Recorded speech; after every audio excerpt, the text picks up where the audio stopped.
नमस्कार। इन दिनों मैट्रिक और इंटर 12वीं की परीक्षा जारी है, सीबीएसई, आईसीएसई, जैक बोर्ड की।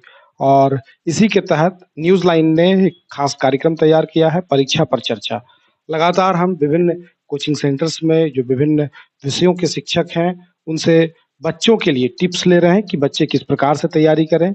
आज हम पहुँचे हैं श्रीधर क्लासेस में, और श्रीधर क्लासेस में उनके डायरेक्टर हैं अरविंद मिश्रा जी, जो कि बेसिकली 10th के बच्चों को सभी विषय पढ़ाते हैं। साथ ही 12वीं, 11वीं के बच्चों को आर्ट्स सब्जेक्ट पर विशेष उनका फ़ोकस रहता है। उसमें हिस्ट्री, सिविक्स, ज्योग्राफ़ी, पॉलिटी, इन सभी विषयों पर वो गहन अध्ययन करके बच्चों को अध्ययन-अध्यापन करा रहे हैं।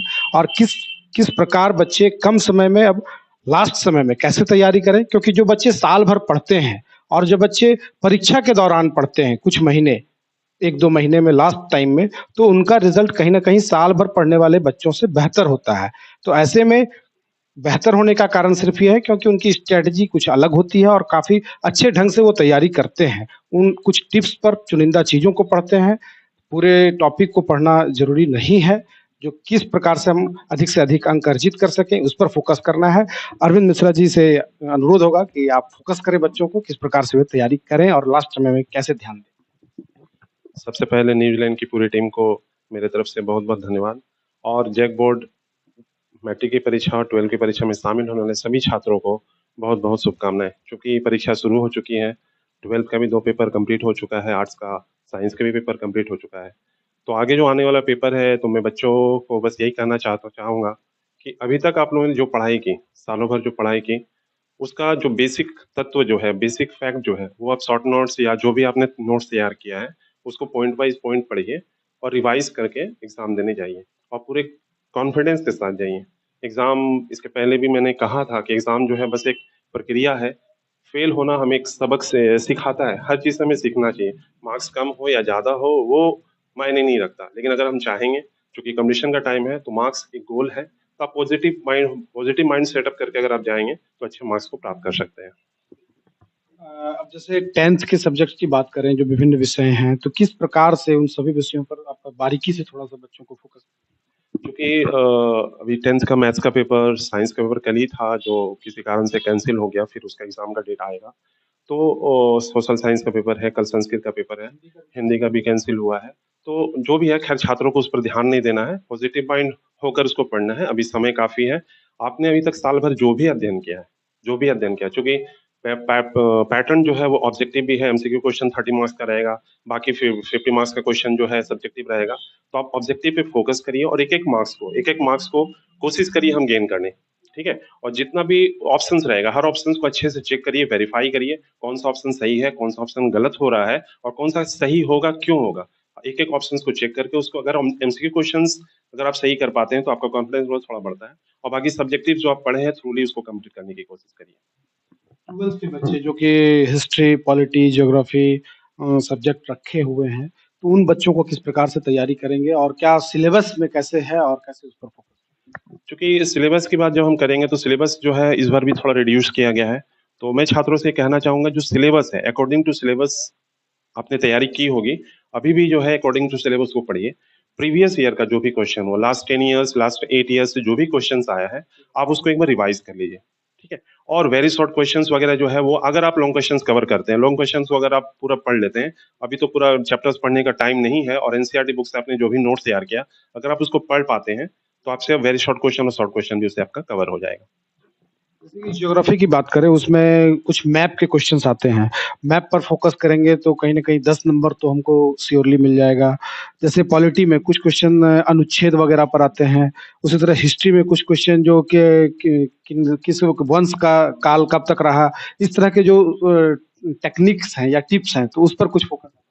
चूँकि मैप वर्क हो और या डेट्स वगैरह याद करना है, चूँकि अब टाइम नहीं है उतना कि उस तरीके से बच्चों ने तैयारी कर ली होगी, तो पैटर्न भी थोड़ा चेंज हुआ है। पैटर्न थोड़ा चेंज हुआ है चूँकि हम एमसीक्यू क्वेश्चन को इसलिए फोकस करने बोल रहे हैं कि एमसीक्यू क्वेश्चन में ये सारा क्वेश्चंस टैली करता है और बच्चों ने अच्छे तरीके से पढ़ा भी होगा, ये हम जानते हैं।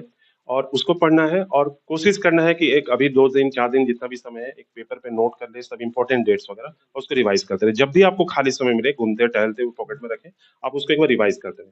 बाकी जब पढ़ने बैठे तो उसको अच्छे से गहराई से पढ़ लें। मैप वर्क है, ज्योग्राफी का है, मैप तो अच्छा है, मैप की मार्क्स भी मिलता है और अगर बच्चे उसको कर पाए तो ये तो उनके लिए बहुत अच्छी बात होगी। जरा आप फोकस करते हैं बच्चे जो आर्ट्स पढ़ रहे हैं, आर्ट्स के 12th के बाद आर्ट्स में आगे फोकस क्या करें, आगे भविष्य में उनके लिए करियर के लिए क्या देखिए, अभी का जो समय है वो पूरा मार्केट कहते हैं कि एक मार्केट ओपन है, तो आगे करियर भी ओपन हो गया है, बहुत सारा है। आप आर्ट्स लेके बहुत सारी चीजों की तैयारी कर सकते हो। वो अब चला गया कि आप ठीक है वो साइंस का पेपर है कि आप नीट की तैयारी कर रहे हैं या जेईई की तैयारी कर रहे हैं, आर्ट्स से आप सिविल सर्विसेज की तैयारी करते हैं। अभी सीजीएल का सारा ये सेंट्रल गवर्नमेंट की भी तैयारी हो रही है, स्टेट गवर्नमेंट की भी, सारा जो चीज है वो आर्ट्स से रिलेटेड है। तो अगर आर्ट्स पेपर को अगर 11, 12 और 9, 10 के पेपर को फोकस करेंगे तो आपको काफी हेल्पफुल होगा। अगर आप झारखंड के जॉब की तैयारी कर रहे हैं तो झारखंड जीके वगैरह है और यहाँ की जो लोकल लैंग्वेजेस का आजकल जो एक ट्रेंड चला हुआ है कि लोकल लैंग्वेज जो जो जिस क्षेत्र में रह रहा है उसके लैंग्वेज को पढ़ना, तो उसके मार्केट में बुक्स भी अच्छी अच्छी बुक्स है। आज से 7-8 साल पहले ये बुक नहीं थी, तो अच्छे राइटर्स की बुक भी आप पढ़िए तो उससे आपको हेल्प हो सकता है। और आर्ट्स के बारे में एक चीज ये है कि आर्ट्स को कभी कमजोर नहीं समझना कि ये बच्चों में एक ट्रेंड देखे हैं कि आर्ट्स कम पढ़ना है, अरे कॉपी भर के आ जाना, ये नहीं। अगर आप फैक्ट लिखिएगा तो मार्क्स मिलता है और ये फैक्ट्स आप पढ़िए, ये आपको कहीं ना कहीं आगे जाके बहुत ना बहुत फायदा देगा। बहुत बहुत धन्यवाद सर। बिल्कुल जो इन्होंने बताया आर्ट्स को मैं जहाँ तक समझ रहा हूँ जो बच्चे हैं आर्ट्स को लेकर के काफ़ी उनके मन में दूसरे तरह की भ्रांति फैली रहती है कि जो बच्चे फर्स्ट करते हैं वो सोचते हैं मुझे साइंस ही पढ़ना है, मैं साइंस के लायक हूँ। जो थर्ड डिवीजन आते हैं उनको लगता है कि नहीं मैं वो कमज़ोर हूँ तो मुझे आर्ट्स पढ़ना चाहिए, ऐसा नहीं है। आप आर्ट्स अगर रखते हैं तो सिर्फ वो टीचर या फिर जो छोटे-छोटे एग्ज़ाम्स हैं उनके लिए नहीं, आप UPSC, JPSC, other civil services की तैयारी कर सकते हैं। और जैसा कि सर ने बताया विभिन्न क्षेत्रों में पूरा ओपन है, आप किसी भी क्षेत्र में आगे बढ़कर कुछ अच्छा करके दिखा सकते हैं। मैं एक टॉपिक छोड़ चुका हूँ, एक चीज वो मैं देख रहा हूँ ये अब काफी दिनों से, वो चाहे साइंस का सेक्टर हो चाहे कॉमर्स का सेक्टर हो, कॉमर्स के स्टूडेंट, सेक्टर की बात नहीं, कॉमर्स साइंस और आर्ट्स के स्टूडेंट, ये जो है वो इंग्लिश से काफी पीछे भाग रहे हैं। हम साइंस कॉमर्स के स्टूडेंट को भी तो लास्ट टाइम में इंग्लिश का क्लास करना चाहते हैं, आप इंग्लिश पढ़िए, इंग्लिश को अपना उसको टॉपिक को बनाइए, ग्रामर को स्ट्रॉन्ग करिए और इंग्लिश जो आपको काफी आगे काम आने वाला है, काम आने वाला काफी, क्योंकि हम देखते हैं कि काफी 12th के बाद या ग्रेजुएशन के बाद इंग्लिश का ट्यूशन खोजने के लिए लोग आते हैं और आसपास में वैसा ट्यूटर नहीं मिलता है, या अगर है भी तो बच्चे पढ़ना नहीं चाहते हैं। तो मेरा फोकस ये है कि मेरा ये कहना है कि बच्चे जो है इंग्लिश पर फोकस ज्यादा करें। इंग्लिश भी जो है एक अच्छा पेपर है, आप इंग्लिश ऑनर्स लेके उससे भी आगे एमए करके, बीएड है, बहुत सारी जॉब की तैयारी कर सकते हैं, उससे भी आपको काफी बेनिफिट होने वाला है। बिल्कुल सभी विषयों पे इन्होंने काफ़ी गहनता से जानकारी दी और आप सबों को इनके बातों पर विचार करना चाहिए और उसे अपने परीक्षा की तैयारी में उसे आत्मसात करना चाहिए, इससे आपका रिजल्ट और भी बेहतर होगा। आप जो भी परीक्षार्थी, जो भी छात्र यहाँ पढ़ रहे हैं या फिर अदर किसी कोचिंग सेंटर्स में पढ़ रहे हो, तो आप अरविंद सर की बातों पर शिक्षा के क्षेत्र में मधुपुर के छात्रों को बिल्कुल यह शिक्षा की सेवा अनवरत देते रहे हैं। बहुत-बहुत धन्यवाद अरविंद सर आपको, आप सबों को। शुभ निर्माण आपका स्वागत करता है।